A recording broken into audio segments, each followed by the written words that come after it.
Friends and welcome to my channel. आप सभी लोगों का टीचर एस्पिरेंट 24/7 में फिर से स्वागत है।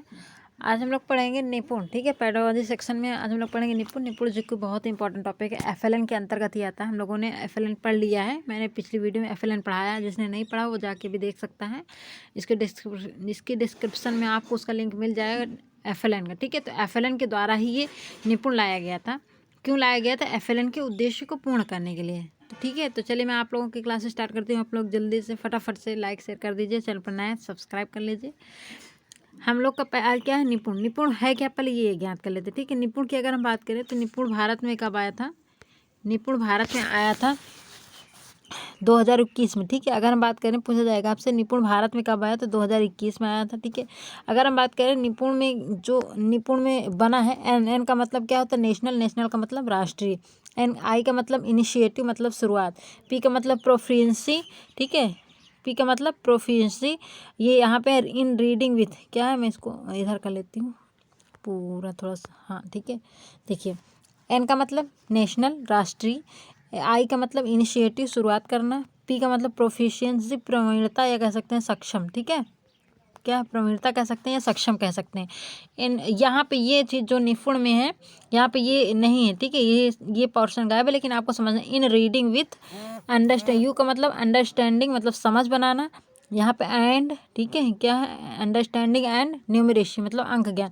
मतलब ये एफएलएन के अंतर्गत निपुण लाया गया था, ताकि हम राष्ट्रीय, ये निपुण जो है वो राष्ट्रीय स्तर पर लाया गया था। किस लिए लाया था? एफएलएन के उद्देश्यों को पूर्ण करने। एफएलएन क्या था?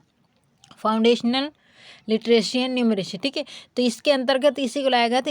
इसमें भी यही कहा गया था कि बच्चों को राष्ट्रीय स्तर पर इसकी शुरुआत की गई थी। इसलिए लाया गया था ताकि बच्चों को अंडरस्टैंडिंग और अंक ज्ञान में उनको क्या सक्षम बनाया सके। ठीक है, सक्षम बनाया जा सके, उनको प्रवीणता लाने के लिए।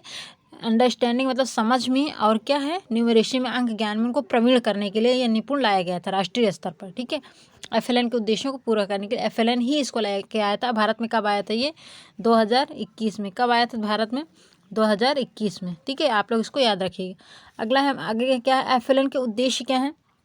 ठीक है, एफएलएन के उद्देश्य क्या है? एफएलएन का उद्देश्य, मेन उद्देश्य क्या है? Holistic development of child. Holistic मतलब पूरा। ठीक है, तो बच्चों का चौमुखी विकास। क्या है? बच्चों का चौमुखी विकास करना ही एफएलएन का उद्देश्य था। मेन मोटिव क्या था? एफएलएन का मेन गोल क्या था? मेन टारगेट ये कह सकते हैं, मेन ऑब्जेक्टिव क्या था? तो होलिस्टिक डेवलपमेंट ऑफ चाइल्ड। ठीक है, अगला FLN is for basic understanding of 3R। मैंने आप लोगों को 3R बताया था कि एफएलएन जो है वो किस लिए, इसका बेसिक क्या है? बेसिक समझ क्या है? कि बच्चों को क्या 3R के बारे में जानकारी देना, बच्चों में 3R का क्या डेवलपमेंट करना, 3R का विकास करना। 3R को मैंने बताया था। 3R क्या है, मैं फिर से बता देती हूँ। 3R क्या था? 3R था रीडिंग। पहला क्या है? रीडिंग। ठीक है, दूसरा क्या है? राइटिंग। तीसरा क्या है? अर्थमेटिक। क्या है? अर्थमेटिक। ठीक है, मतलब रीडिंग मतलब पढ़ने में। ठीक है, राइटिंग मतलब लिखने में, अर्थमेटिक मतलब अंक ज्ञान। ठीक है, तो इसका भी मतलब वही है कि एफएलएन का बेस क्या है? कि बच्चों को पढ़ने में और लिखने में, और उनको मूलभूत जो आधार क्या है? अंक ज्ञान, मतलब जो बेसिक चीज़ें रीडिंग, राइटिंग और अंक ज्ञान का है, उसको बच्चों को क्या मतलब सिखाना या उन तक पहुँचाना है। ठीक है, अब हम पहुँचते हैं एफएलएन क्या है। क्या कह रहा है? एफएलएन है क्या? एफएलएन क्या है? अब हम देखते हैं एफएलएन क्या है। एफएलएन के बारे में हम कुछ जानेंगे कि एफएलएन क्या है। ये पॉइंट आप लोगों को याद रखना है, ये बहुत इंपॉर्टेंट। ठीक है, ये पूछा जाता है, की पॉइंट है। क्या है एफएलएन? प्री स्कूल से। अब आपसे पूछा जाएगा क्वेश्चन में कि एफएलएन कब से शुरू होता है, तो ये कब से शुरू होता है? प्री स्कूल से शुरू होता है। निपुण में ठीक है, निपुण में कक्षा 3 तक के बच्चे आते हैं। किस क्लास के बच्चे? कक्षा 3 तक। ठीक है, मैक्सिमम कितने होंगे? कक्षा 3 के। प्री स्कूल से शुरू होता है और कक्षा 3 तक चलता है। ठीक है, और अगर उसके बाद क्या है? उसके बाद है 3 से 9 साल तक के बच्चे होंगे। कितने होंगे? 3 to 9 ईयर। कितने साल के बच्चे होंगे? 3 to 9 ईयर के बच्चे होंगे। 3 to 9 ईयर के। ठीक है, तो 3 to 9 ईयर के बच्चे होंगे। 3 से 9 साल के बच्चे होंगे।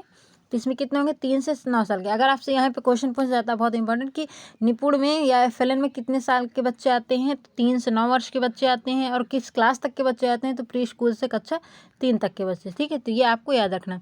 आगे क्या है हमारा? Need of FLN. Need of FLN क्या है? लो लर्निंग लेवल, अधिगम का निम्न स्तर। नीड मतलब कि एफएलएन को लाने की ज़रूरत क्यों पड़ी? ठीक है, एफएलएन को क्यों लाया गया, इसकी क्यों ज़रूरत पड़ी? तो इसकी ज़रूरत ये थी कि बच्चों को क्या है? लो लेवल लर्निंग इसको आपसे कभी ये LL के नाम से ही पूछा जा सकता है, इसका फुल फॉर्म। तो आपको क्या रखना है, लो लर्निंग लेवल, ठीक है। तो ये है कि बच्चों का अधिगम स्तर जो था वो बहुत निम्न था, इसलिए FLN को लाने की ज़रूरत थी। दूसरा क्या है, इंक्रीज ड्रॉप आउट रेट, मतलब ये है कि ये इसके नहीं है, ठीक है।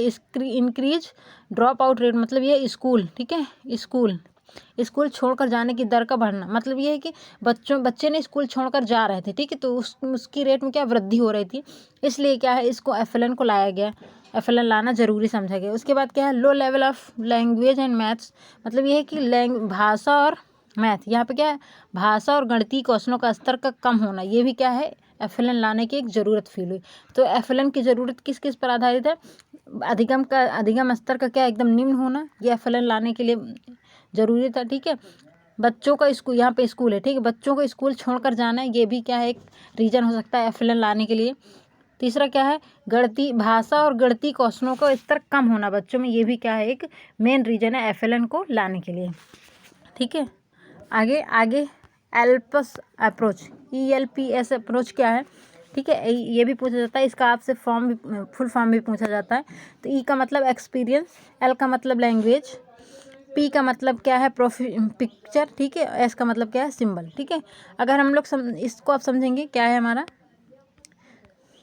हाँ, ई का मतलब क्या है, एक्सपीरियंस का मतलब है भौतिक चीज़ों या मूर्त चीज़ों समझ, मतलब क्या है, बच्चा क्या है, भौतिक चीज़, बच्चों को क्या है, भौतिक चीज़ों या मूर्त चीज़ जो मतलब कॉन्क्रीट, मतलब कह सकते हैं कॉन्क्रीट का मतलब जिसको बच्चे छू सकते हैं, ठीक है, जिसको देख सकते हैं, ऐसी चीज़ों से बच्चों को अनुभव प्राप्त कराना चाहिए, ठीक है। लैंग्वेज, बोलने के लिए भाषा का प्रयोग करना चाहिए। लैंग्वेज मतलब ये है कि बच्चों को इनकी क्षेत्रीय भाषा में या उनको एकदम इजी लेवल भाषा में उनको प्रयोग करके सिखाना चाहिए, बच्चों को प्रयोग करना सिखाना भी चाहिए, ठीक है। उसके बाद क्या है, पिक्चर क्या है, कभी कभी फ़ोटो से बातों को व्यक्त करना, कभी कभी बच्चों को फ़ोटो, जब बच्चे क्या करते हैं, कभी कभी फ़ोटो को, उन फ़ोटो से उनको रिलेट करके पढ़ाना, क्या कभी कभी आप लोग देखते हैं बच्चे ना फ़ोटो से ही बात करते हैं, ठीक है। सिंबल क्या है, संकेतों से बातों को व्यक्त करना, बच्चे क्या करते हैं, अपने संकेत से जब वो बोल नहीं पाते, जैसे कि कोई गूंगा व्यक्ति है, गूंगा बच्चा है, ठीक है, विकलांग है, तो क्या करेगा, संकेतों से बातों को व्यक्त करेगा, ये क्या है, सिंबल। तो ELPS क्या, एक्सपीरियंस, लैंग्वेज, फिर क्या पिक्चर, और फिर क्या है, सिंबल, ठीक है। तो ये एल्पस अप्रोच था। तो इसके बाद क्या है, इसके बाद है मेरा चैनल टीचर एस्पिरेंट 24/7, जिसमें आप लोगों को सभी प्रकार की क्लास मिल रही हैं। अगर आप चाहें तो इसको लाइक कर सकते हैं, शेयर भी कर सकते हैं, और चाहें तो सब्सक्राइब भी कर सकते हैं। तो चलिए आज की क्लास हम लोग यहीं पे रखते हैं, यहीं पे मेरी क्लास समाप्त होती है। आप लोग अपना ध्यान रखिएगा, पढ़ते रहिएगा, घर पे आराम से रहिएगा, एकदम मेंटली आप लोग प्रिपेयर रहिएगा, एकदम घबराने की ज़रूरत नहीं, आप लोग सबसे पहले मेंटली प्रिपेयर होना, ठीक है। तो चलिए फिर आज की क्लास यहीं तक रखते हैं। बाय बाय, धन्यवाद, take care, good bye, God bless you.